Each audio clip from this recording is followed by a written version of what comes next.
Welcome to the Neckbeard Experience.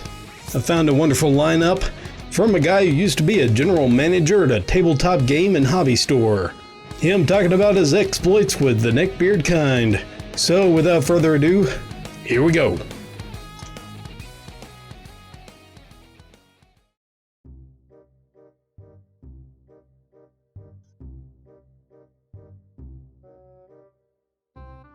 I used to be a general manager at a tabletop game and hobby store. We were in a town right by a very large army base, so most of the customers were clean-cut soldiers who were married.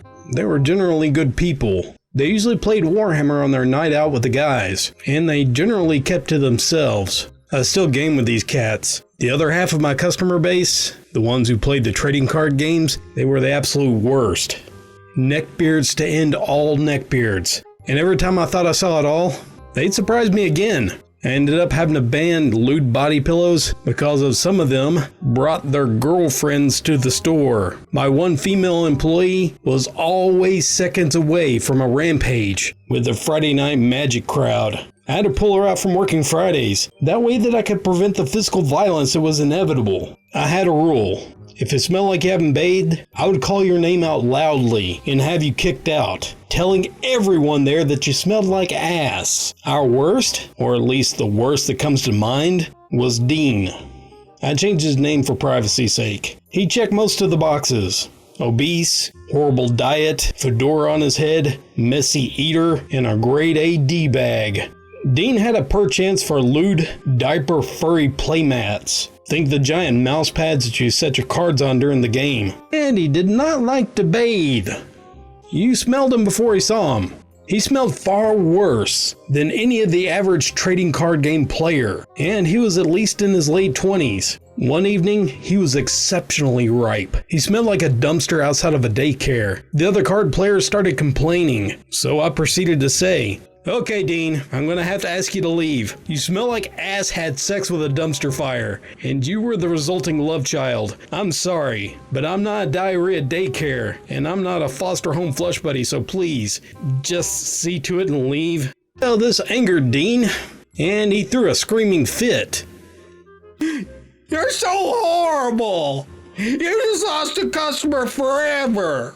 People just come to see me play!" And here's the juicy part, no pun intended, where he finished by saying, "I can't help how I smell. I can't help it that I'm too big to wipe." You could have heard a pin drop after he said that. We were all just too horrified to speak.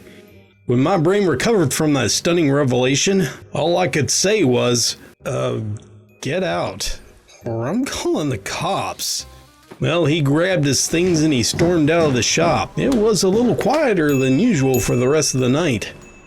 Now, the next story that comes to mind was a bit before the too fat to wipe incident. Now, my town is a weird mix of rednecks and soldiers and some bit of an overlap. The redneck beards can get a bit rowdy at times. There was one group of guys that would come in every Saturday. They would play EDH.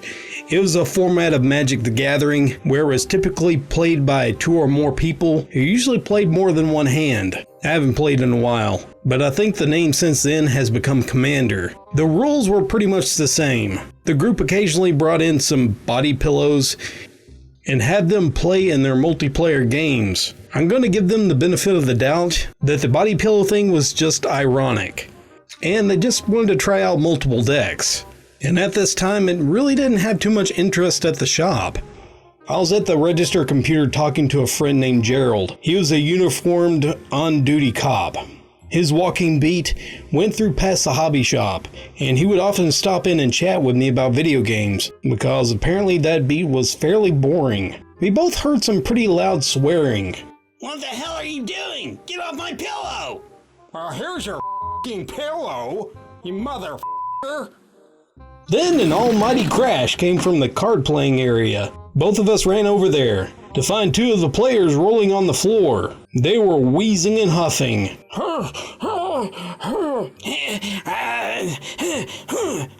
Adam and Ben had gotten into an argument, and Ben grabbed Adam's body pillow A rather tasteful Asuka Langley pillow might be a neckbeard, but Evangeline's some pretty good stuff. And he stomped on it. Take that, you f***ing pillow! Get off my pillow! Adam, defending his waifu's honor, threw Ben to the ground and began stomping on him, asking him, "How do you like that, huh?" Well, Ben grabbed the assailant's leg, pulled him down to his level, and that's when the cop showed up.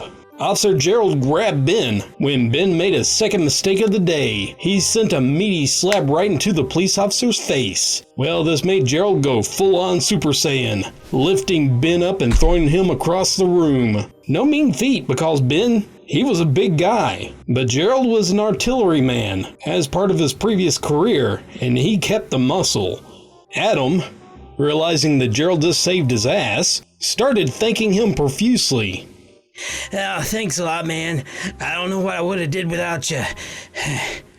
After a few minutes of listening to both sides, Ben declined to press charges, but Gerald wasn't so forgiving. He hauled Ben off to the awaiting squad car. Following that, I decided it was best to ban body pillows from the store. I've been waiting for some incident to happen so that I could, since the boss, or the owner, told me that I couldn't ban anything without good reason. Well, Ben pleaded down the assault on the officer to just a misdemeanor assault charge. He got a suspended sentence. Well, both of the two combative redneck beards, they were both banned from the shop permanently. One of the last occurrences I can think of was happening during a Friday night Magic tournament. I would normally farm the job of administrating the tournament to someone else cause I didn't know much about the game very well, so I thought it was best to just leave it to someone who did and someone who was up to date on the rules and etc. My job, therefore, consisted at hanging out at the register so that I would be there to sell booster packs and also snacks. I was doing this, just browsing the usual bored at work websites, and I started talking with a friend as a player walks up. Now, what they said still kind of creeps me out. Hey, that guy over there in the hoodie, he just peed in a bottle. What? He put it down his pants and he pulled it out full. Sure enough, where it was pointing was a half-full 16-ounce bottle of Mountain Dew, just sitting next to the player's backpack. Well, I waited for the match to finish, then I pulled him aside. Hey, one of the players came to me, and he said he saw you use the Mountain Dew bottle, and you pissed in it. Is this true? No, that's crazy. I wouldn't do that. Okay, simple enough. Take a drink, and we'll lay this to rest. Well, that's when he came clean. Well, maybe I did, but I had to. I was worried about my opponent. He cheats. Now, it's fair enough. This guy had a reputation for cheating, but he never got caught. I didn't want to get up until the game was over because I was afraid that he would mess with my deck and I wouldn't be there to catch him and I would lose because of him cheating. Right. Well, sir, I can't have people pissing in bottles out in the middle of the store. I'm going to have to ask you to leave and I'm going to ban you from the store. Please, I had to. I'm sorry, but that cannot be tolerated.